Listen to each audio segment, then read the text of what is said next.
Hello everyone, this is Neha and welcome back to my channel. कैसे हैं आप सब? आई होप आप बहुत बढ़िया होंगे। स्वागत है आपका आपके अपने चैनल स्टडी परचम में।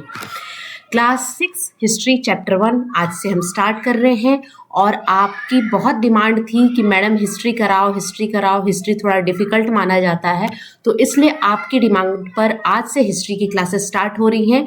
लेकिन इसका मतलब ये नहीं है कि हम ज्योग्राफी को छोड़ देंगे, क्योंकि ज्योग्राफी का कुछ 8-10 हमारा चैप्टर बाकी है, तो वो भी अल्टरनेट सेशन में चलेगा। लेकिन हिस्ट्री भी अब आज से हम स्टार्ट कर रहे हैं, तो हिस्ट्री भी आपको अल्टरनेट डे देखने को मिलेगा। साथ में हिस्ट्री के भी एमसीक्यू सेशन आएंगे, तो आपको मिस नहीं करना है उस सेशन को, क्योंकि हर चैप्टर के बाद आपको एमसीक्यू का सेशन मिलेगा, जिससे क्या होगा कि आपका क्विक रिवीजन होगा उस चैप्टर से रिलेटेड और चैप्टर पूरी तरीके से क्लियर होगा। ठीक है, तो आज से इस हिस्ट्री का क्लास स्टार्ट कर रहे हैं। और आज जो हिस्ट्री का चैप्टर है वो chapter 1 class 6 what, where, how and when, यानी क्या, कहाँ, कैसे और कब चैप्टर का नाम है। पहला चैप्टर है, बहुत ही अच्छे से पढ़ेंगे, है ना, और बहुत ही अच्छे से समझेंगे कि क्या है इस चैप्टर में और किन किन चीज़ों पर ध्यान देना है। ठीक है, तो अगर आप चैनल पे नए हैं तो चैनल को सब्सक्राइब कीजिए और बेल आइकन दबाइए, जिससे आपको नए वीडियो के नोटिफिकेशन मिलते रहेंगे। और स्टार्ट करते हैं आज की क्लास 6 हिस्ट्री चैप्टर 1। चलिए स्टार्ट करते हैं। सबसे पहला टॉपिक है हमारा वेयर डिड पीपल लीव, लोग कहाँ रहते थे। देखिए, इस चैप्टर में आपको कैसे समझना है, एक कहानी की तरह समझना है ना। हिस्ट्री है तो आपको एक स्टोरी की तरह, जब तक आप नहीं समझोगे हिस्ट्री समझ में नहीं आने वाली है।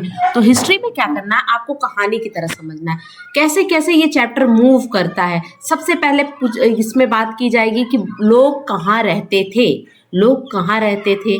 उसके बाद लोग क्या खाते थे, है ना, लोग क्या उगाते थे, लोग किसको पालते थे, है ना। पहले के लोगों की बात हो रही है। हिस्ट्री यानी हमारा अतीत, बुक का ही नाम है हमारा अतीत, आवर पास्ट, यानी पास्ट में हिस्ट्री में क्या करते थे लोग, कैसे कैसे चीज़ें डेवलप हुई, उन सब चीज़ों को हम पढ़ेंगे, है ना। तो सबसे पहला टॉपिक है यहाँ पे वेयर डिड पीपल लीव, लोग कहाँ रहते थे, है ना। उसके बाद हम पढ़ेंगे लोग क्या खाते थे। उसके बाद हम पढ़ेंगे लोग कहाँ कहाँ रहना स्टार्ट किए। उसके बाद हम पढ़े कि इन सब चीज़ों के बारे में हम जानेंगे कैसे, किस तरह हमें पता चला, तो कौन कौन से आपके सोर्सेज हैं, उन सब चीज़ों को पढ़ेंगे। डेट्स क्या होते हैं, डेट्स क्यों इम्पोर्टेंट है ना। जो अपने दिन होते हैं, जैसे ईसा पूर्व या ईसवी, ये सब क्यों है, किस लिए, कैसे लेते हैं इसको, है ना। उन सब चीज़ों को आज पूरे डिटेल में हम पढ़ेंगे। तो पहला topic where did people live, यानी यहाँ पे बताया जा रहा है कि बहुत पहले लोग क्या करते थे ना, नदियों के किनारे रहना पसंद करते थे। अब नदियों के किनारे क्यों रहते थे, क्योंकि सोर्स ऑफ वाटर है। नदी क्या है, एक पानी का बहुत अच्छा स्रोत माना जाता है, तो वहाँ लोग रहना पसंद करते थे। क्यों पसंद करते थे, देखिए जहाँ पानी मिलेगा तो वहाँ पे बहुत सारी चीज़ें वहाँ पे अवेलेबल होगी, बहुत सारी चीज़ें अवेलेबल होगी, तो वहाँ पे रहना ईजी होगा, इसलिए लोग नदियों के किनारे बसना शुरू हुए। ठीक है, और पहले के लोग क्या थे, हंटर एंड गैदरर थे। क्या करते थे, शिकार करते थे, उसको मारते थे और फिर उसी को अपना भोजन बना के खाते थे। आप यहाँ पे इमेज में देख सकते हैं कि पहले लोग कहाँ रहते थे। सबसे पहले चैप्टर में यही बताया गया है कि लोग नदियों के किनारे रहना पसंद करते थे और बसना शुरू हुए। और लोग क्या थे, पहले के जो आदि मानव आप कह सकते हो, वो क्या थे, हंटर एंड गैदरर थे। यानी वो क्या करते थे, वो जानवरों को मारते थे, उसके पीछे पीछे दौड़ते दौड़ते बहुत दूर तक चले जाते थे, है ना। गैदरिंग करते थे, खोजबीन में लगे रहते थे कि किस तरह अपना जीवन यापन कर पाएंगे, है ना। तो यहाँ पे वही चीज लिखा हुआ है कि people have lived along the bank of river several hundred thousand years. Some of the earliest people who lived there was skilled gatherer. Gatherer कैसे थे, skilled gatherer मतलब बहुत निपुण थे, है ना। That is the people who gather food, अपने food को गैदर करते थे, अपने खाने को इकट्ठा करते थे। ठीक है, लोग कई लाख सालों से नदियों के किनारे रहते आ रहे हैं। वह रहने वाले शुरुआती लोगों में से कुछ क्या थे, कुशल संग्राहक थे, यानी वे लोग जो भोजन इकट्ठा करते थे। ठीक है, समझ में आया। लोग सबसे पहले कहाँ रहते थे, नदियों के किनारे। ये पॉइंट टू बी नोटेड, सबसे पहले आप नोट में लिखिएगा कि लोग सबसे पहले नदियों के किनारे रहते थे, और वो क्या थे, हंटर एंड गैदरर थे। क्या करते थे, कुशल संग्राहक थे और अपना भोजन इकट्ठा करते थे। ठीक है, चलिए नेक्स्ट स्लाइड है हमारा तो नदियों के किनारे में रहते थे, तो कौन सी नदी के पास सोर्सेज मिले हैं, किस नदी के बारे में आप बात कर रहे हो? तो सबसे पहले बताया गया है कि नर्मदा नदी। नर्मदा नदी कहाँ है? सेंट्रल इंडिया में है। सेंट्रल इंडिया यानी आपके भारत के बीचों बीच आपका एक राज्य है जिसको हम मध्य प्रदेश कहते हैं। मध्य प्रदेश राज्य में आपकी नर्मदा नदी क्या करती है? बहती है, फ्लो करती है, ठीक है। तो नर्मदा नदी के पास कुछ ऐसे अवशेष मिले होंगे जिससे ये पता चलता है कि लोग सबसे पहले कहाँ स्टार्ट किए थे रहना? नर्मदा नदी के पास। नर्मदा नदी के तट पर लोग कई हजार साल से रह रहे थे। उनमें से सबसे पहले कुशल संग्रह थे जो कि अपना भोजन इकट्ठा करते थे। सबसे पहला आपको क्या मिला? नर्मदा नदी के पास। अब यहाँ पे पूछा जा सकता है कि नर्मदा नदी, कौन सी नदी के बारे में बात की गई है? तो नर्मदा नदी के बारे में। अब इसमें ऐसा नहीं कि सिर्फ इस चैप्टर में नर्मदा नदी की बात की गई, यहाँ पे गंगा नदी की भी बात की जाएगी इस चैप्टर में। यहाँ पे आपकी इंडस है जिसको सिंधु नदी बोलते हैं, उसकी भी बात की जाएगी। तो सबसे पहले लोग नर्मदा नदी के तट पे रहना पसंद करते थे। और नर्मदा नदी कहाँ पाई जाती है? मध्य प्रदेश में। नर्मदा नदी दो ऐसी रेंजेस है, ठीक है ना। यहाँ पे आपको, यहाँ पे विंध्यास रेंजेस है और यहाँ पे सतपुरा रेंजेस है। दोनों के बीच से होकर बहती है नर्मदा नदी, है ना। तो यहाँ पे विंध्यास की बात मैंने क्यों की? क्योंकि विंध्यास का भी इसमें चैप्टर में जिक्र है। तो समझ में आया? लोग नदी के पास रहते थे, सबसे पहले लोग नर्मदा नदी के तट पे रहना पसंद करते थे, ठीक है। देखिए सेंट्रल इंडिया की बहुत बड़ी नदी है ये, बहुत ज्यादा पानी लेके चलती है, लाइफ लाइन आप कह सकते हो मध्य प्रदेश की, ठीक है। नेक्स्ट देखेंगे, नेक्स्ट स्लाइड हमें क्या बताता है। अब यहाँ पे कुछ सोर्सेज मिले हैं। क्या सोर्सेज मिले हैं? लोग नर्मदा नदी के पास रहते थे, ठीक है। यहाँ पे सुलेमान हिल्स है और किरथार हिल्स, ठीक है। उसके बाद देखिए नर्मदा नदी हो गया। अब यहाँ पे देखिए, ये आप मैप को अच्छे से रीड कीजिएगा। यहाँ पे आपको क्या दिख रहा है? यहाँ पे आपको दिख रहा है दो हिल्स है, सुलेमान हिल्स और किरथार हिल्स। अब प्रेजेंट डे अभी ये कहाँ है? हमारे देश में नहीं है, पाकिस्तान में है। लेकिन पहले क्या था ना, ऐसी कोई बाउंड्री नहीं थी, ऐसा कोई सीमा नहीं थी, है ना, कि ये हो गया पाकिस्तान, ये इंडिया, ये नेपाल, ये चाइना, ऐसा कुछ भी नहीं था। पहले हम ये इंडियन सब कॉन्टिनेंट की बात करते थे। तो यहाँ पर बताया जा रहा है कि यहाँ पर भी कुछ अवशेष मिले हैं जिससे हमें ये पता है कि लोग यहाँ भी रहना पसंद करते थे, ठीक है। तो उसके बारे में अब हम नेक्स्ट स्लाइड में पढ़ेंगे। नर्मदा नदी की तो बात हो गई, अब सुलेमान और किरथार हिल्स के बारे में इस चैप्टर में क्या बताया गया है उसको हम देखेंगे, ठीक है। चलिए, और मैप को मैं आपको दिखाते चलूंगी कि कहाँ कौन सी कहाँ कैसे लोग बसे, कहाँ पर खेती शुरू हुई, कहाँ पे राइस की फसल हुई, है ना, कहाँ चावल की खेती हुई, सब चीज़ों को हम देखेंगे, ठीक है। तो यहाँ पे हम देखेंगे नेक्स्ट स्लाइड है हमारा है कि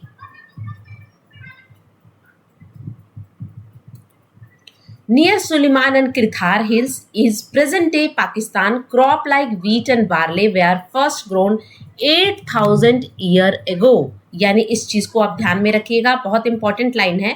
वर्तमान पाकिस्तान में सुलेमान और किरथार पहाड़ियों के पास गेहूं और जौ जैसी फसलें पहली बार 8,000 साल पहले उगाई गई थी। अब डेट याद रखिएगा कि सुलेमान और किरथार हिल्स की जो बात की जा रही है इस चैप्टर में, वो कब की बात की जा रही है?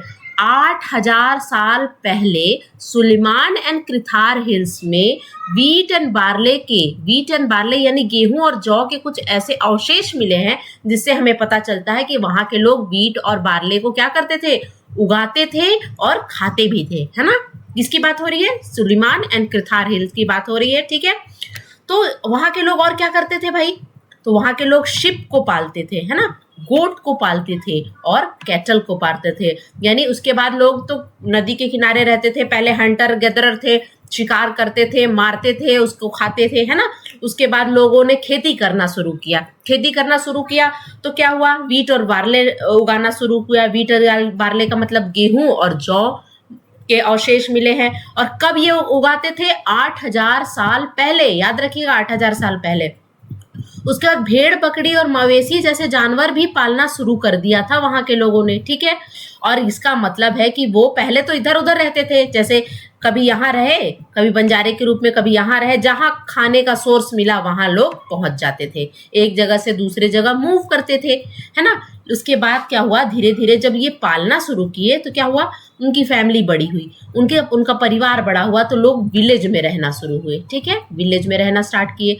उसके बाद इस चैप्टर में बताया जा रहा है कि rice was first grown in north of Vindhyas.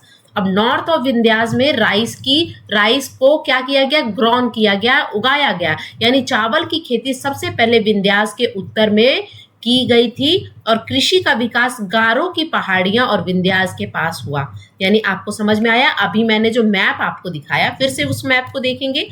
हमने मैप में क्या दिखाया कि यहाँ पर जो है ये नर्मदा नदी है, ये नर्मदा नदी के पास लोग रहते थे। उसके बाद यहाँ पे मैंने आपको बताया था विंध्यास हिल है और यहाँ पे सतपुरा है। तो विंध्यास हिल के नॉर्थ में, तो नॉर्थ क्या होता है, जैसे अगर हम इस इंडिया के मैप में, ये नॉर्थ हो गया यानी उत्तर, ये साउथ हो गया, ये ईस्ट हो गया और ये आपका वेस्ट हो गया, ये हो गया। तो ये जो आपका विंध्यास है, विंध्यास रेंजेस है, विंध्यास रेंजेस के नॉर्थ में क्या किया गया था, राइस की खेती की गई थी। यानी चावल की खेती सबसे पहले कहाँ की गई थी, विंध्यास के नॉर्थ में, विंध्यास के उत्तर साइड में। उत्तर साइड में यानी ये एरिया क्या हो गया आपका, कुछ एमपी का एरिया हो गया, कुछ उत्तर प्रदेश का एरिया हो गया। तो सबसे पहले यहाँ पे, उसके बाद खेती कहाँ शुरू की गई, तो यहाँ पे गारो हिल्स है। यहाँ पे जो आपको दिख रहा है ना, गारो, मेघालय में आपको पाया जाता है। गारो, खासी, जैंतिया, तीन हिल्स हैं लाइन से। तो यहाँ पे गारो हिल्स के पास इस चैप्टर में बताया जा रहा है कि एग्रीकल्चर शुरू की गई, खेती शुरू की गई। तो अभी तक हमने क्या पढ़ा, हमने ये पढ़ा कि यहाँ पे नर्मदा नदी के पास लोग रहते थे। हमें गेहूं और जौ की खेती के बारे में 8000 साल पहले कहाँ उगाया गया था, तो यहाँ पे सुलेमान एंड कृथार हिल्स में। सुलेमान एंड कृथार हिल्स कहाँ है, पाकिस्तान में है प्रेजेंट डे, लेकिन पहले ऐसी कोई बाउंड्री नहीं होती थी। फिर बताया गया कि चावल की खेती हुई यहाँ पर, कहाँ पे, विंध्यास के नॉर्थ में। विंध्यास के नॉर्थ का मतलब विंध्यास के उत्तर में। फिर यहाँ पर हमने क्या देखा कि यहाँ पे गारो हिल्स है, यहाँ पर खेती शुरू की गई, तो इसके कुछ अवशेष मिले हैं, है ना, तो जिससे हमें ये पता चलता है। समझ में आया। तो ये पूरी बातें मैंने आपको अभी समझाई। ठीक है, बस यही चीज यहाँ पे लिखी हुई है। ठीक है, अब है कि some of the earliest city flourish about 4700 year ago on the bank of river Indus. अब इंडस रिवर की बात करते हैं। इंडस रिवर यानी Sindhu river and its tributary. Tributary की मतलब होता है सहायक नदियां। जैसे मान लो कि ये एक नदी बह रही है, बड़ी नदी है ना। जब इस बड़ी नदी में छोटी नदियां आके मिलती हैं, है ना, आके मिलती हैं, अपना पानी क्या करती हैं, पानी का सहयोग देती हैं, अपने पानी को मिलाती हैं, तो ये होती है सहायक नदियां। बड़ी नदी में जब छोटी छोटी नदियां आके मिलती हैं तो वो होती है ट्रिब्यूटरी, जिसको हम सहायक नदी बोलते हैं। समझ में आ रही है बात। ठीक है, चलिए, तो इंडस एंड ट्रिब्यूटरी के पास पाया गया है उनके bank of river Indus and its tributary. Bank का मतलब क्या होता है, नदी का किनारा, है ना। तो city also develop on the bank of river Ganga. लेकिन यहाँ पे क्या बात की गई जी कि कुछ शुरुआती शहर, अब शहर कहाँ देखे गए, 4700 साल पहले, 4700 साल पहले सिंधु नदी, है ना, सिंधु नदी और उसकी सहायक नदियों के तट पर आपको क्या विकसित हुए, शहर विकसित हुए, है ना। शहर विकसित होते कहाँ दिखे हैं इस चैप्टर में, सिंधु और उसकी सहायक नदियों के तट पर शहर विकसित हुए दिखे हैं अवशेषों में। और ये कब की बात हो रही है, 4700 साल पहले की। उसके बाद बोल रहा है कि सिंधु नदी ही नहीं, गंगा नदी के तट पर भी शहर विकसित हुए हैं। तो फिर से अगर हम मैप की बात करें तो अभी यहाँ पे देख लीजिए, एक लाइन और है कि 2500 साल पहले मगध साम्राज्य विकसित हुआ जो कि गंगा नदी के पास था। अब ये चीज हो गया।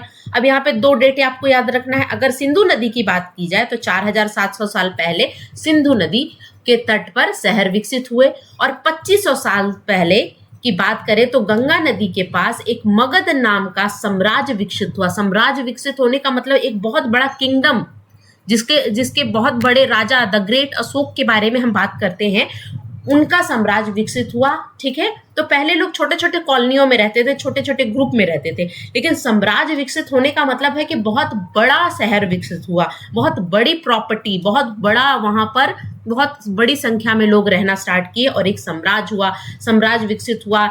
अब साम्राज्य विकसित हुआ तो क्या करते थे लोग, दूसरे किंगडम को हरा के अपना उसको अपने में मिलाते थे। इस तरह से पहले के राजा अपने आप को क्या साबित करते थे, अपने आप को स्ट्रांग साबित करते थे।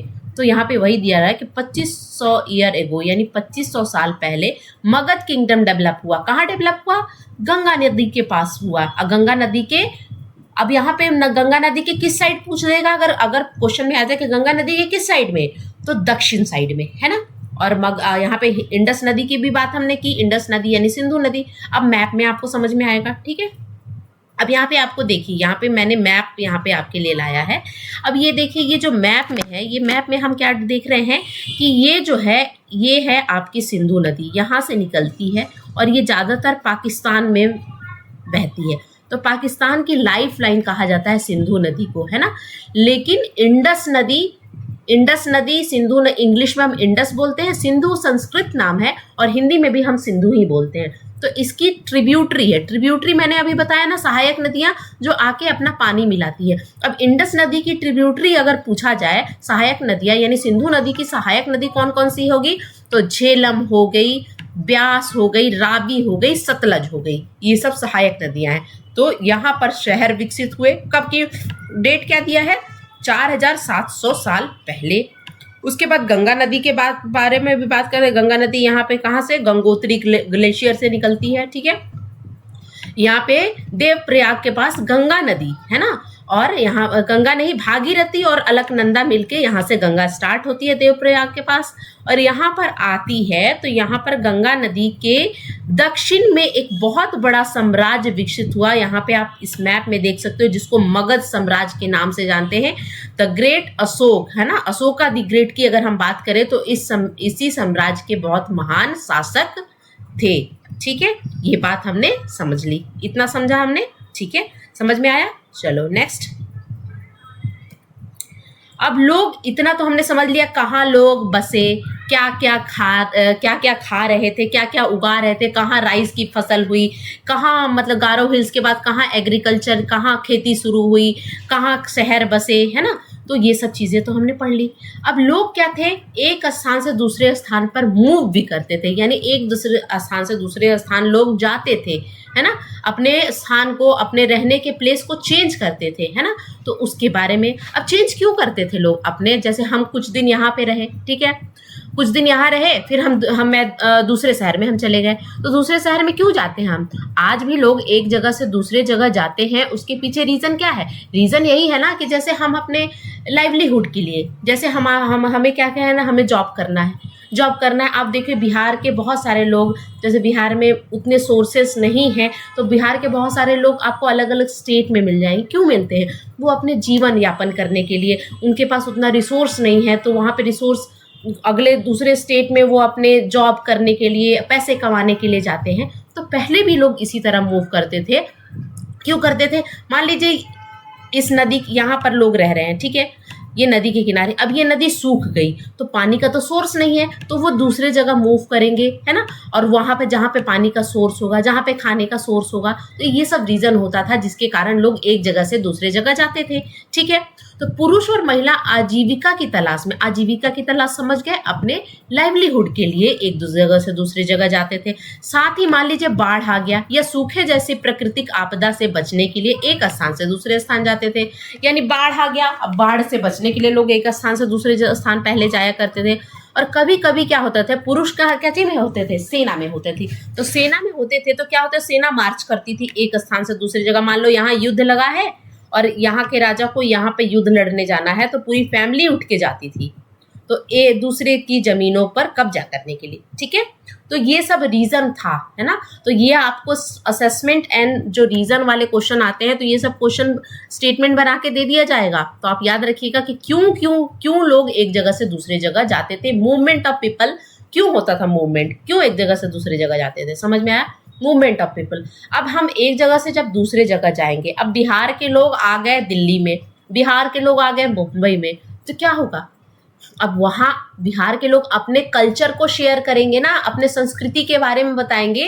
और मान लीजिए बिहार के लोग बॉम्बे चले गए, तो बिहार के लोग वहाँ का गाना, वहाँ का छठ पूजा कैसे सेलिब्रेट होता है उस चीज़ को बताएंगे, वहाँ पे लिट्टी चोखा कैसे बनता है उस चीज़ को बताएंगे, और बॉम्बे में गणपति कैसे सेलिब्रेट होता है उस चीज़ को जानेंगे। फिर कैसे बड़ा पाव बॉम्बे के लोग खाते हैं, पाव भाजी कैसे खाते हैं, उन सब चीज़ों को क्या होगा, यहाँ पे एक्सचेंज होगा, कल्चर का एक्सचेंज होगा। यानी यहाँ से मान लो कि बिहार के लोग महाराष्ट्र में गए तो कल्चर का एक्सचेंज, ये अपनी कल्चर को बताएंगे और ये अपने कल्चर को, अपने म्यूजिक को, अपने कल्चर को, अपने खाने को, सब चीज़ को शेयर करेंगे। तो मूवमेंट से क्या होता है, हमारा जो कल्चर होता है वो व्यापक होता है ना। हमारा आदान प्रदान वाला जो है ना, हम अपने विचारों का आदान प्रदान करते हैं, मूवमेंट से यही होता है। यानी people travel from one place to another place and interact with each other, the sharing idea, this has enriched our culture. हमारी कल्चर बहुत इनरिच्ड होती है, व्यापक होती है, अच्छी होती है ना। पीपल मूवमेंट से कल्चर इनरिच्ड होगा। हम new way of carving stone, अब किस तरह से कार्विंग करेंगे, स्टोन पर कैसे नक्काशी करेंगे वो जानेंगे। म्यूजिक कॉम्पोजिशन समझेंगे, वेराइटी ऑफ फूड के बारे में जानेंगे। समझ में आया?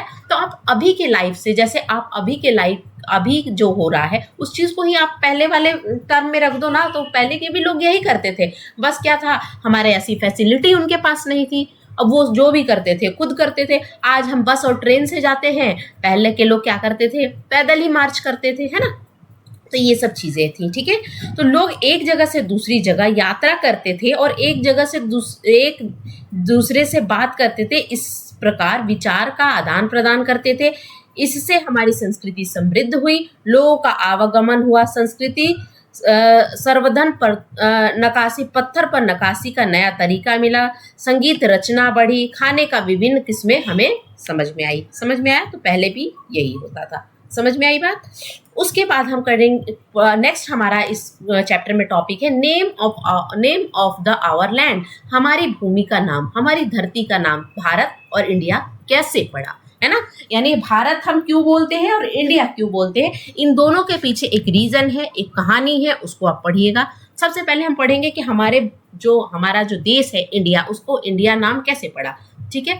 तो देखिए यहाँ पे कहानी ये है कि जैसे क्या है कि जो यूनानी थे, यूनानी यानी ग्रीक्स और ईरानी, क्या होता था, अब जैसे ये हमारा भारत का अगर मैं रफली नक्शा तय बनाऊं तो ये भारत था, ठीक है।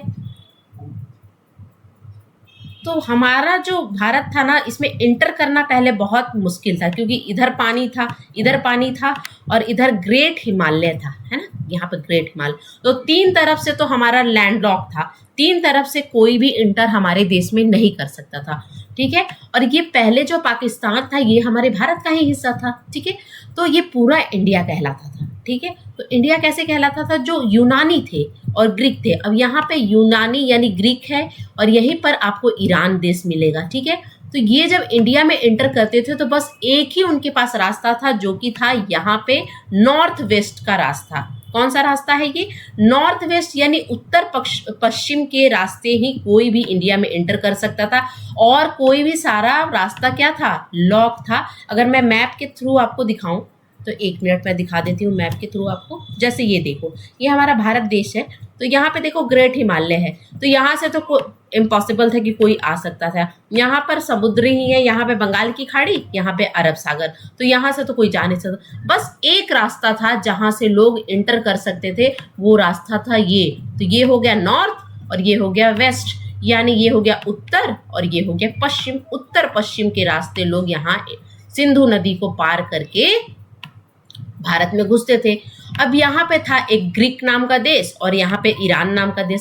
अब यहाँ से लोग इंडिया आते थे तो यहाँ पे सिंधु नदी को पार करके आते थे, तो वो सिंधु नदी को वो प्रोनाउंस नहीं कर पाते थे, सिंधु यानी सिंधु नहीं बोल पाते थे, तो उन्होंने इंडस या हिंदोस बोला, हिंदोस या हिंदोस बोला, जिससे वो प्रोनाउंस तो कर नहीं पाते थे, बोल नहीं पाते थे, तो इंडिया नाम यहाँ से पड़ा, ठीक है। तो इंडिया नाम देने वाला कौन है, ग्रीक्स और यूनानी, यानी ईरान से जो लोग आए थे, जो ग्रीक्स से आए थे, जिसको हम यूनानी बोलते हैं, ग्रीक वाले को क्या बोलते हैं, यूनानी बोलते हैं, ठीक है।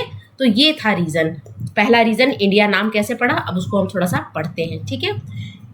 इंडस, जिसे संस्कृत में हम क्या बोलते हैं, इंडस को संस्कृत में क्या बोलते हैं, point to be noted, Sindhu कहते हैं भी कहा जाता है।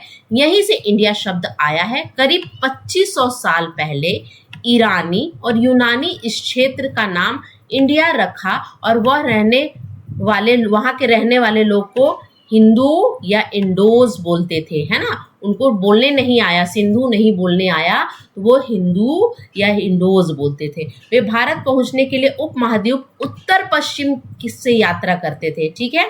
और उन्होंने बोला कि हम उत्तर पश्चिम, ये जो सिंधु नदी है ना, सिंधु नदी के अब ये वाला एरिया क्या होगा, ये वाला ईस्ट वाला होगा, नॉर्थ ईस्ट होगा, ये नॉर्थ हो गया, ये ईस्ट हो गया, ये नॉर्थ हो गया, ये वेस्ट हो गया। तो ये आए थे नॉर्थ वेस्ट से, लेकिन इनका मानना था कि जो सिंधु नदी के नॉर्थ ईस्ट वाला जो भाग है वो क्या है, वो क्या है, भारत है, ये इंडिया है, जिसको हम हिंदोज या इंडोस बोलते थे वो, ठीक है। तो 2500 साल पहले ईरानी and Greek name the region as India, the people who lived there Hindos और इंडोज। वो बोलते थे कि जो लोग वहां रहते थे वो हिंदोज है या इंडोज है। They travel together north west, ये कहाँ से आए थे, नॉर्थ वेस्ट से आए थे, यानी मैंने यहाँ पे बताया ना उत्तर पश्चिम के रास्ते आते थे इंडियन सब कॉन्टिनेंट में। समझ में आया? इंडियन सब कॉन्टिनेंट क्यों बोलते हैं? देखिए इंडिया के बगल में जितनी भी कंट्री है सब पहले एक हुआ करती थी, चाइना को अगर छोड़ दिया जाए तो इसीलिए हम इसको इंडियन सब कॉन्टिनेंट के नाम से जानते हैं, ठीक है। अब भारत कैसे माना, तो इस बारे में भारत नाम जो है उत्तर पश्चिम है ना, उत्तर पश्चिम भारत के निवासी द्वारा भूमि का यह क्षेत्र भारत के नाम से जाना जाता है। ऋग्वेद में इन व्यक्तियों का विस्तृत विवरण दिया गया है। ऋग्वेद संस्कृत की सबसे पुरानी रचना है और लगभग 3500 साल पुरानी है। अब क्या भारत क्या है, भारत का नाम कैसे पड़ा, जो ये भारत वाला जो ये आपका हमारा जो भारत वाला ये जो रीजन है, इसके बारे में आपका ऋग्वेद है, 4 वेद हैं, 4 वेद में से एक वेद जो है वो ऋग्वेद है। ऋग्वेद में ये बात बताई गई है कि जो लोग यहाँ रहते थे, ग्रुप ऑफ पीपल जो यहाँ रहते थे, उनको हम क्या बोलते हैं, भारत बोलते हैं। ग्रुप ऑफ पीपल जो यहाँ रहते हैं उनको हम भारत बोलते हैं, और इसी कारण से इस देश का नाम क्या हुआ, भारत पड़ा। और ऋग्वेद लिखा किस भाषा में क्या है, संस्कृत भाषा में, बहुत ही पुरानी रचना है, 2500 साल पहले लगभग, ठीक है। तो जो वहाँ लोग रहते थे, लोकल पर लोग थे, उनको हम भारत बोलते थे, उन्हीं के नाम पे ऋग्वेद में इस चीज़ का जिक्र है कि भारत नाम पड़ा। समझ गए हमारे देश का नाम भारत क्यों पड़ा, ठीक है। चलिए अब नेक्स्ट देखेंगे फाइंडिंग आउट अबाउट पास्ट। अब हम अतीत के बारे में कैसे जानते हैं? अब इतनी सारी चीज़ें मैंने आपको बता दी, या बुक्स में बताई गई है, या आप पढ़ते हो, यहाँ राइस हुआ, यहाँ खेती हुई, यहाँ से लोग आए, ये कैसे पता चला? कैसे पता चला कि सुलेमान एंड कृथार हिल्स में वीट और बार्ले की खेती हुई, यानी गेहूं और जौ की खेती हुई? कैसे पता चला? तो उसके पीछे कुछ सोर्सेज हैं, कुछ ऐसी संस्थाएं हैं, है ना, कुछ ऐसे लोग हैं जो इसके पीछे काम करते हैं, उसकी स्टडी करते हैं, उसकी पढ़ाई करते हैं, ठीक है। नेक्स्ट है मनोस्क्रिप्ट। मनोस्क्रिप्ट यानी पांडुलिपि। पांडुलिपि क्या होता है? देखिए, मनु का मतलब होता है हैंड, यानी हाथ से लिखी हुई। अब पहले आज की तरह पहले प्रेस नहीं हुआ करता था, है ना, लोग हाथ से लिखते थे। जो भी राजा के बारे में लिखना हो, राज्य के बारे में लिखना हो, वहाँ की घटनाएं। अब जैसे आज हिस्ट्री जो है, आज कुछ भी होता है तो प्रिंट हो जाता है, आपकी प्रिंट मीडिया है, इलेक्ट्रॉनिक मीडिया है उस पर, लेकिन पहले लोग ना लिखते थे, हाथ से लिखते थे। तो हाथ से लिखते थे, इसीलिए मनु मतलब हाथ होता है, स्क्रिप्ट मतलब आप जानते हो लिपि होता है। तो हाथ से लिखी हुई लिपि को हम मनुस्क्रिप्ट बोलते हैं, पांडुलिपि बोलते हैं। तो पहले क्या होता था, पेपर भी नहीं था, पेपर का भी डिस्कवर नहीं हुआ था, तो पहले पाम लीफ पर, ताड़ के पेड़ के पत्तों पे लोग लिखा करते थे। Old book called manuscript were usually written on palm leaf और a bark of birch tree होगा यहाँ पे, ठीक है, ट्री, ठीक है। They are helpful in revealing our past. तो पांडुलिपि आपको बहुत सारी पांडुलिपि तो नहीं है, क्योंकि देखिए इम्प्रॉपर यूज हुआ, अच्छे से नहीं रखा गया। बहुत सारे पांडुलिपि यानी मनुस्क्रिप्ट को कीड़े खा गए, लेकिन कुछ जो बचे हैं उससे ये पता चलता है हमें कि हमारा पास्ट कैसा था, हमारा अतीत कैसा था, अतीत में लोग क्या खाते थे, कैसे रहते थे, है ना। तो इससे हमें पता चलता है। तो ये वन ऑफ द सोर्स है ना, वन ऑफ द सोर्स है। ये एक हम साधन बता सकते हैं जिससे हमें हमारे अतीत के बारे में पता चलता है। वो क्या है?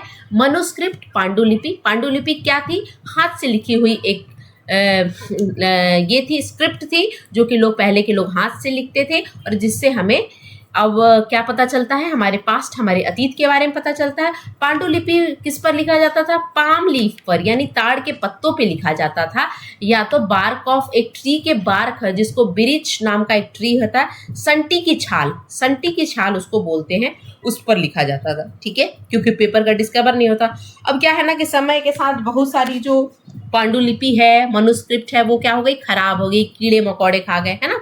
Due to improper manuscript preservation, अनुचित पांडुलिपि संरक्षण के कारण उनमें से क्या हो गए? कई नष्ट हो गए। हालांकि उनमें से बड़ी संख्या में अभी भी मंदिरों और मठों में मौजूद है। अभी भी आपको बहुत सारी पांडुलिपि कहाँ मिल जाएगी? मंदिरों और मठों में, आपको मोनेस्ट्री में और टेम्पल में आपको देखने को मिलेगी। ठीक है, मनुस्क्रिप्ट क्या है समझ में आ गया। किस पर लिखा जाता है? ताड़ के पेड़ पर और संटी की छाल यानी बार्क ऑफ बिरिच ट्री। ठीक है, अब यहाँ पे आप देख सकते हो, ये है आपको फिगर, आपको जो दिख रहा है, ये जो फिगर है ये है मनुस्क्रिप्ट, है ना, जो ये ताड़ के पत्तों पे लिखा जाता था और संस्कृत में लिखा हुआ जाता था। ठीक है, और ये जो मैंने आपको बिरिच की जो छाल के बारे में, बार्क ऑफ जो वो था, इस तरह का था, वो ऐसे खींचने पर ना पेपर की तरह निकल जाता है, तो इस पे लोग लिखा करते थे। ठीक है, तो ऊपर बताई गई इन पुस्तकों में जैसे क्या क्या लिखा जाता था? धर्म की बात, धर्म, महाकाव्य लिखी जाती थी, कविता लिखी जाती थी मनुस्क्रिप्ट में, है ना, नाटक लिखा जाता है आदि सहित कई विषयों को शामिल किया जाता था। उन पुस्तकों को लिखने के लिए मुख्य रूप से संस्कृत का प्रयोग किया जाता। किसमें लिखा जाता था? संस्कृत में। संस्कृत के अलावा आपको तमिल में भी मनुस्क्रिप्ट मिल जाएगा, और प्राकृतिक एक भाषा है ना, जो आम लोगों की भाषा होती थी। Point to be noted. प्रकृति क्या है? अब क्या है ना, प्राकृतिक जो भाषा है, इसी भाषा में किसने उपदेश दिया था? भगवान बुद्ध ने। आम जनता की भाषा थी। जो आजकल की जो मगही भाषा है ना, वही पहले प्राकृतिक भाषा हुआ करती थी, और भगवान बुद्ध ने लोगों को उपदेश दिया था इसी भाषा में। प्राकृतिक भाषा आम लोगों की भाषा थी। ठीक है, अब देखिए, किसी भी आम लोगों से आपको इंटरैक्ट करना है, तो जब तक आप उनके लैंग्वेज को नहीं समझोगे, उनके लैंग्वेज में बात नहीं करोगे, वो आपकी बात को नहीं समझेंगे। इसीलिए आम लोगों के साथ जुड़ना होता है। ठीक है, नेक्स्ट हम पढ़ेंगे इंस्क्रिप्शन। अब एक तो हमें मनुस्क्रिप्ट से पता चलता है, पांडुलिपि से, कि क्या हुआ था पास्ट में। दूसरा इंस्क्रिप्शन। अब पहले के जो राजा होते थे ना, वो क्या करते थे? इंस्क्रिप्शन बड़े बड़े पत्थरों पे, शिलालेख जिसको हम बोलते थे, उस पे अपने राज्य में क्या हो रहा है, क्या रूल्स है, कहाँ से उन्हें विजय प्राप्त की, किसे उन्होंने हराया, इन सब चीज़ों को पत्थरों पे लिखवाते थे। अब पत्थरों पे लिखवाने से क्या होगा कि क्या होता है, वो मिटता नहीं है। तो आपको बहुत सारे शिलालेख आपको मिल जाएंगे, है ना। और अशोक की शिलालेख जो है वो बहुत ज़्यादा इंपॉर्टेंट मानी जाती है। तो आर्कोलॉजिस्ट कौन होते हैं? जो कि इन सब चीज़ों की खोजबीन में लगे रहते हैं, खुदाई करते हैं, पुरानी चीज़ों को निकालते हैं, इनके बारे में पता करते हैं। तो archaeologist have also found inscription which are engraved from the writing on a hard surface. Inscription क्या होता था? पत्थरों पे लिखा जाता था, हार्ड सरफेस पे ऐसे किसी नुकीली चीज़ से लिखा जाता था, है ना। इंस्क्रिप्शन उसको बोलते हैं, such as stone and metal. Metal पर भी और स्टोन पर भी, याद रखिएगा, धातु पर, पत्थर दोनों पर लिखा जाता था, है ना। इंस्क्रिप्शन जो था, शिलालेख था, वो किस पर लिखा जाता था? स्टोन पर भी, पत्थर पर भी, और मेटल पर भी, यानी धातु पर भी। यानी पुरातात्विकों को शिलालेख भी मिले हैं जो पत्थर और धातु जैसे कठोर सतहों पर उत्कीर्ण लेखन का एक रूप है। इसका उपयोग विभिन्न उद्देश्यों के लिए किया जाता था। किस लिए हम पहले के लोग इंस्क्रिप्शन यानी शिलालेख क्यों कराते थे? शिलालेख कराते थे पत्थर और धातु दोनों पे। तो क्या करते थे? राजसी आदेशों को लिखा करते थे, है ना। Majority of time king order को लिखा जाता था, जो राजा थे उनके ऑर्डर क्या थे, है ना, किस तरह से ऑर्डर को आपको लोगों तक पहुंचाना है, कि बहुत सालों बाद हमारे राज्य के बारे में कोई जाने, इसलिए इंस्क्रिप्शन पर लिखा जाता था। इसलिए शिलालेख पर पहले के राजा लिखवाते थे। अशोक की शिलालेख के बारे में आप आगे पढ़ोगे। उस समय एक और तरह का शिलालेख काफी मशहूर था, जिसे पुरुष और महिला खुद लिखते थे। यहाँ तक कि राजा और रानी भी ऐसे शिलालेख रखते थे। उदाहरण के लिए राजा युद्ध में जीत का हिसाब रखते थे, कि कहाँ उन्होंने जीता, कहाँ उनकी हार हुई, कहाँ किस कारण से। तो इस तरह की शिलालेख आपको देखने को मिलेगी, है ना। अभी भी आप देखोगे बहुत सारे ऐसे मॉन्यूमेंट है, तो आप जैसे बहुत ऐसे लोग हैं जो कोई जाते हैं वहाँ पे पूरा लिखना शुरू कर देते हैं, मतलब किसी भी नुकीले चीज़ से, तो बहुत दिनों तक उनका लिखा हुआ रह जाता है। ठीक है ना। तो ये है आपका शिलालेख। ठीक है, नेक्स्ट हम देखेंगे आर्कोलॉजिस्ट कौन होते हैं। अब इतनी सारी चीज़ें हमने देख ली कहाँ से मिला, लेकिन ये खोज के लाया कौन, तो वो थे archaeologist. Archaeological survey of India है ना। तो आर्कोलॉजिकल सर्वे ऑफ इंडिया है, एक ऑर्गेनाइजेशन है ना, एक संस्था है जो कि बहुत पुराने चीज़ों की खुदाई करता है, उसका एज पता करता है कि कितने साल पुराना है। तो ये कौन काम करता है, जो आर्कोलॉजिकल सर्वे ऑफ इंडिया में लोग काम करते हैं उनको हम आर्कोलॉजिस्ट कहते हैं, पुरातत्विक कहते हैं। पुरातत्विक विभाग है ना हमारे यहाँ, बहुत सारे मॉन्यूमेंट हैं जो पुराने पुराने, जैसे आपकी ताजमहल हो गई और बहुत सारे ऐसे ऐसे पुराने पुराने मॉन्यूमेंट हैं, धरोहर है हमारी, जिसकी वो क्या करते हैं, देखभाल भी वो लोग करते हैं, है ना। The people who study object made and used in a past are called archaeologist. जो पास्ट में चीज़ें बनी हैं, है ना, उसके बारे में स्टडी करने वाले लोग को आर्कोलॉजिस्ट कहते हैं। They explore and excavate to find old object, बहुत पुराने ऑब्जेक्ट को एक्सप्लोर करते हैं, जांचते हैं, है ना। They also look the bone of living being, बहुत पुराने पुराने लोगों के हड्डियों के बारे में भी पता करते हैं कि अगर कोई हड्डी अवशेष मिली है तो वो कितने साल पुरानी है। जो लोग अतीत में बनी और इस्तेमाल की गई वस्तुओं का अध्ययन करते हैं उन्हें पुरातत्विक कहा जाता है। वे पुरानी वस्तुओं को खोजने के लिए खोज और खुदाई करते हैं। वे जीवित प्राणियों की हड्डी की भी तलाश करते हैं ताकि पता चल सके कि लोग क्या खाते थे। ठीक है, तो इससे तो आपको सारा चैप्टर समझ में आ रहा है ना। पहले हमने पढ़ा लोग कहाँ रहते थे, क्या खाते थे, है ना। हमें कैसे पता चलता है, तो हमें पांडुलिपि से पता चलता है, हमें शिलालेख से पता चलता है। लेकिन शिलालेख और पांडुलिपि की स्टडी कौन करता है, तो आर्कोलॉजिस्ट करते हैं, पुरातत्विक करते हैं। ठीक है, दूसरा काम कौन करता था, तो यहाँ पे आप कुछ लोगों को देख रहे हैं, ये आर्कोलॉजिस्ट हैं, है ना, जो आर्कोलॉजिकल सर्वे ऑफ इंडिया में काम करते हैं, जो कि किसी चीज़ की क्या कर रहे हैं, खुदाई करके उसके बारे में जांच कर रहे हैं। ठीक है, नेक्स्ट हम देखेंगे हिस्टोरियन, इतिहासकार कौन होते हैं।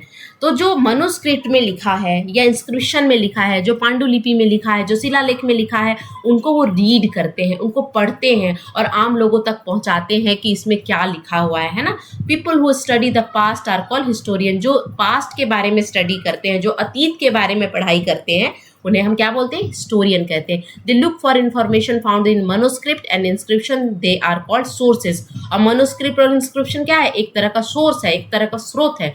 अतीत का अध्ययन करने वाले लोग को इतिहासकार कहते हैं, जो कि पांडुलिपि और शिलालेख से मिली हुई जानकारी की तलाश करते हैं, जिन्हें वे स्रोत कहते हैं। समझ में आया, एक एक चीज आपको क्लियर हो रही है ना। चलिए, अगर आपको प्रॉब्लम हो रहा है कहीं भी तो आप कमेंट सेक्शन में मेंशन जरूर कीजिएगा, ठीक है, ताकि मैं आपके अकॉर्डिंग और भी कुछ बदलाव ला सकूं। ठीक है, अतीत का तिथियों का अर्थ यानी मीनिंग ऑफ डेट, ये लगभग आपकी लास्ट टॉपिक चल रही है कि इस चैप्टर में बताया है कि क्या था, इंपॉर्टेंस क्या था, हिस्ट्री में डेट का क्यों इंपॉर्टेंट है ना। तो सबसे पहले हम उसको पढ़ेंगे, तिथियों का क्या था, मतलब क्या था इंपॉर्टेंस तिथियों के लिए।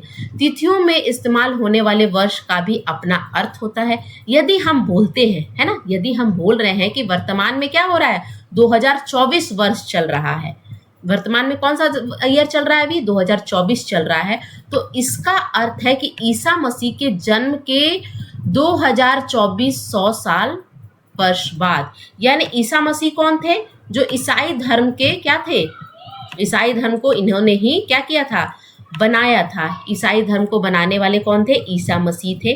तो ईसा मसीह के जन्म, अगर हम 2024 बोल रहे हैं कि 2024 हो रहा है, यानी ईसा मसीह के जन्म का कितना साल हो गया है, 2400 साल हो गया है, यानी इससे पहले इनका जन्म हुआ था, इससे इतने साल पहले इनका जन्म हुआ था। और जो भी डेट हम लोग मेंशन करते हैं ना, ईसा मसीह के जन्म से स्टार्ट करते हैं। ठीक है, वर्ष की गणना ईसाई धर्म प्रवर्तक ईसा मसीह के जन्म की तिथि से की जाती है। मान लीजिए ये जो हो गया, ये ईसा मसीह का यहाँ जन्म हो गया, है ना। इसके बाद जो डेट है ना, इससे हम लोग डेट क्या करते हैं, हम डेट की गणना करते हैं, डेट को काउंट करते हैं, है ना। और मान लीजिए कि ईसा मसीह का जन्म यहाँ हुआ और ये हो रहा है आपका 2024, तो हम क्या मानेंगे कि ईसा मसीह के जन्म से 2400 साल बाद, है ना। ईसा मसीह के जन्म से पूर्व की सभी तिथियां, अब इनके जन्म से जो भी पूर्व वाली तिथि है, जिसको हम ईसा पूर्व कहते हैं। ठीक है, और इनके बाद वाली को हम ईसवी कहते हैं। समझ में आया? ये मान लीजिए ईसा मसीह का यहाँ जन्म हुआ, ठीक है, जब भी जन्म हुआ होगा, लेकिन यहाँ जब उनका जन्म हुआ तो इससे पहले हम लोग ईसा मसीह का जन्म से पहले तो Isa, E for Isa, P for Paul लिखा हुआ है तो पूर्व। पूर्व का मतलब हुआ कि पहले, ईसा का जन्म से पहले, और इसके बाद ईसवी कहते हैं। ठीक है, अब इसी चीज को मैं आपको बहुत अच्छे से डिटेल में बताती हूँ। ठीक है, अब कुछ चीजें बताई गई हैं। बीसी का मतलब क्या है, एडी का मतलब क्या है, सीआई का मतलब क्या है, और बीसीआई का क्या मतलब होता है। ठीक है, difference between BC, AD, CE and BCE. देखिए, अंग्रेजी में बीसी और हिंदी में हम क्या बोलते हैं, ईसा पूर्व। बीसी को हिंदी में हम लोग क्या कहते हैं, ईसा पूर्व। इसका मतलब होता है बिफोर क्राइस्ट। बीसी का मतलब क्या होता है, B for before, C for Christ, यानी बीसी को हम बिफोर क्राइस्ट कहते हैं या तो ईसा पूर्व कहते हैं। बिफोर क्राइस्ट का मतलब है, बिफोर मतलब क्या होता है, पहले, और क्राइस्ट मतलब ईसा मसीह को, तो पहले। समझ में आया? तो ईसा पूर्व, ठीक है, होता है, यानी ईसा मसीह के जन्म से पूर्व के वर्ष को बीसी, यानी ईसा मसीह के, मान लीजिए फिर से यहाँ पे अगर ईसा मसीह का जन्म, तो इससे पहले हम क्या कहेंगे, बीसी, और इसके बाद वाले को हम क्या कहेंगे, एडी। एडी का मतलब होता है एनो डोमिनिक। एडी का मतलब होता है एनो डोमिनिक, यानी समझ में आया? तो एडी का मतलब होता है, एडी यानी हिंदी में हम क्या कहेंगे, यहाँ पे मैंने बताया था ना कि ये ईसवी हो जाएगा और ये ईसा पूर्व हो जाएगा। समझ में आई हिंदर? समझ में आया? यहाँ पे मैंने लिख के बताया, ये ईसा पूर्व हो जाएगा, ये ईसवी हो जाएगा। बीसी का मतलब होता है बिफोर क्राइस्ट, यानी क्राइस्ट के जन्म से पहले, और ये होता है एनो डोमिनिक, यानी इनके जन्म के बाद। ठीक है, एडी यानी हिंदी में ई, अर्थात एनो डोमिनिक का तात्पर्य ईसा मसीह के जन्म के वर्ष से है। उनके वर्ष, जन्म के वर्ष से काउंट जो करते थी उनको एडी कहते हैं। समझ में आया? बहुत जगह आपको एडी के जगह क्या दिखेगा, सीई दिखेगा, है ना, एडी के जगह। अब इसको मैं रब करूं तो बहुत जगह आपको एडी के जगह यानी एमनो डोमिनी के जगह आपको क्या दिखेगा, सीई दिखेगा। सीई यानी सी का मतलब होता है कॉमन, ई का मतलब होता है एरा, कॉमन एरा। और बहुत जगह आपको बीसी के जगह आपको लिखा जाएगा बीसीई। बीसी का मतलब बी फॉर होता है बिफोर, सी फॉर होता है कॉमन, और ये यानी कॉमन एरा याद रखिए। बीसी का मतलब यहाँ पे बिफोर लगा, before common era. Before Christ के जगह बहुत जगह आपको बीसीई दिखेगा, है ना। तो ये चीज आप ध्यान में रखिएगा, एक एक पॉइंट आप स्क्रीनशॉट ले लीजिए। ठीक है, अब यहाँ पे लास्ट स्लाइड जो है, आप यहाँ पे डेट याद रखिएगा। मैंने जानबूझ के यहाँ पे डेट रिकैप किया है कि 8000 साल बिगनिंग ऑफ द एग्रीकल्चर का हुआ था 8000 साल पहले। ये कहाँ की बात हो रही है, 8000 साल पहले एग्रीकल्चर बिगनिंग हुआ था। सुलेमान एंड क्रिथार हिल्स की बात हो रही है, जहाँ पे आपको व्हीट एंड बार्ले के आपको अवशेष मिले हैं।